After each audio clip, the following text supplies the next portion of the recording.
Hello வணக்கம். இது உங்கள் சிவி ஸோ எல்லாரும் எப்படி இருக்கீங்க? ஸோ வீக்லி டாஸ்க் தரமாக வந்து ஸ்டார்ட் பண்ணிட்டாங்க. அதில் வந்துட்டு நம்மளுடைய கியூசியாக இருந்த விஜய், பார்வதி அண்ட் திவாகர் தரமான சம்பவத்தை தான் கொடுத்தாங்கன்னு சொல்லணும். எத்தனை பேருக்கு ரிஜெக்ட் தெரியுமா? எஃப்ஜேவெல்லாம் போட்டு தாக்கிட்டாங்க. கனியாக்கால யூஆர் ரிஜெக்டட் அப்படின்ற மாதிரி தான் போச்சு. ஹே, நீ யார் உள்ளே வந்தது? You are rejected. உன் பேர் என்ன? கனி சனி வெளியே போ அப்படின்ற மாதிரி வந்துட்டு வச்சு செஞ்சு விட்டாங்க. அதுலேயும் திவாகர் ஒரு பக்கம். ஆனால் திவாகர் வந்துட்டு கொஞ்சம் இன்னும் வந்துட்டு மேம்படுத்தணும் அவரோட விஷயங்களை. ஏன்னா ஒரு பக்கம் வந்து கரெக்டாக போயிட்டு இருந்த அளவுக்கு கொஞ்சம் கடைசியில் டைம்லலாம் வந்துட்டு நம்ம விஜய் பார்வதி என்ன சொல்கிறாங்க அதுக்கு ஓகே சாமி, கும்புரம் சாமி இந்த மாதிரியே வந்துட்டு பண்ணிட்டு இருந்தாப்புல. அதுக்கப்புறம் எப்படி வந்துட்டு இந்த டாஸ்க்கு முதல் ரவுண்டு முடிஞ்சதுக்கப்புறமா வந்துட்டு யார் யார்கிட்ட என்னென்ன காயின் இருந்துச்சு அப்படின்னு பார்த்தீங்கன்னா சுபிக்ஷா கிட்ட ஒரு காயின், சபரி கிட்ட ஒரு காயின், ரம்யா கிட்ட 2 காயின், அதுக்கப்புறம் மாதிரி கிட்ட வந்து 2 காயின். இந்த காயின்ஸில் எப்படி வந்துச்சு அப்படி கேட்டிங்கன்னா பாட்டில்ஸ். ஸோ இவங்களாம் வந்து ரிஜெக்ட் பண்ண பார்த்தீங்களா, அந்த ரிஜெக்ட் பண்ண தவிர்த்து எது அப்ரூவ்ட் ஆச்சோ அத்தனை பாட்டிலுக்கு அத்தனை காயின். ஸோ அதுக்கப்புறம் பிக் பாஸ் வந்துட்டு ஒருத்தராக வந்து பிக் பாஸ் அந்த கன்ஃபெஷனுக்கு கூப்பிட்டாரு. ஃபஸ்ட்டு சுபிக்ஷா போனாங்க. உள்ளே போனோன்னு CFO அப்படின்ற ஒரு மர்ம நபர் உள்ளே வந்தாப்புல. எனக்கு என்ன ஒரு டவுட்னா, எப்பயுமே பார்த்தீங்கன்னா முகம் மூடி தான் அணிஞ்சிட்டு உள்ளே வருவாங்க இந்த புதுசாக வரவங்க எல்லாருமே.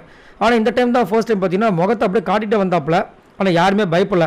ஏன்னா இதுக்கு முன்னாடி சீசனில் இந்த மாதிரி கன்ஃபெஷன் ரூமில் யாராவது திடீர்னு வந்தாங்கன்னா ஐயோ அம்மா அப்படின்னு சொல்லிட்டு ஆக்ஷன்லாம் காமிப்பாங்க. இவங்க யாரும் பயப்படல. சுபிக்ஷாவுக்கு வந்துட்டு ஒரு பெட்டியை கொடுத்தாங்க. அந்த பணப்பெட்டி தான். அந்த பணப்பெட்டிக்குள்ளே பார்த்தீங்கன்னா ஒரு காயின் இருந்துச்சு. சுபிக்ஷா நானே வச்சுக்கிறேன், நான் வந்து தொழிலாளர் கொடுக்க விரும்பலை அப்படின்ட்டாங்க. அதுக்கப்புறம் நம்மளுடைய சபை போனாப்புல அவரும் வந்துட்டு நான் வந்துட்டு எனக்கே தான் அந்த காயின் வேணும், நான் வந்து தொழிலாளர் கொடுக்கறதுக்கு விரும்பலை, அதாவது ஜூஸஸ் ரெடி பண்ணாங்களா அவங்களுக்கு கொடுக்க விரும்பலை அப்படின்ற மாதிரி சொல்லிட்டாங்க. அப்புறம் ரம்யா வந்துட்டு எனக்கே அந்த 2 காயின் வேணும்னு சொல்லிட்டு இப்போ லீடிங்கில் இருக்காங்க. அதே மாதிரி வந்துட்டு தொழிலாளருக்கு நான் கொடுக்க விரும்பலை அப்படின்ட்டாங்க. அதுக்கப்புறம் மாதிரிக்கும் 2 ஓகே ஆகிருக்கு.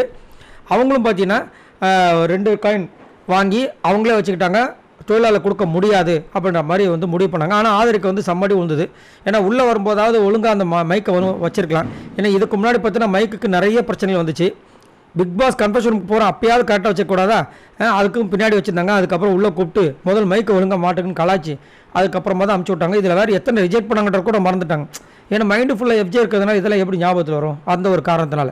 ஸோ எது எப்படியோ இப்போதைக்கு பார்த்தீங்கன்னா இந்த சூப்பர் டிலக்ஸ் ஃபேமிலியில் இருக்கிற 4 பேர் பாட்டில்ஸ் அப்ரூவ் ஆகிருக்கு. அதில் 2 பேர் ரொம்ப லீடிங்கில் இருக்காங்க, ரம்யா அண்ட் ஆதிரை. ஸோ உங்களோட கமெண்ட்ஸை சொல்லுங்கள். இந்த வீக்லி டாஸ்க்காவது தரமான சம்பவத்தை கொடுக்குமா, இல்லை போன வாட்டி மாதிரி மொக்கையாக அமையுமா? மறக்காமல் கீழே கமெண்ட்ஸ் பண்ணுங்கள். இந்த வீடியோக்கு நீங்கள் கண்டிப்பாக லைக் பண்ணுவாங்க நான் நம்புகிறேன். மறக்காமல் அந்த லைக்கை தட்டி விடுங்க. மறக்காமல் சப்ஸ்கிரைப் பண்ணுங்கள். பாய் நண்பர்களே.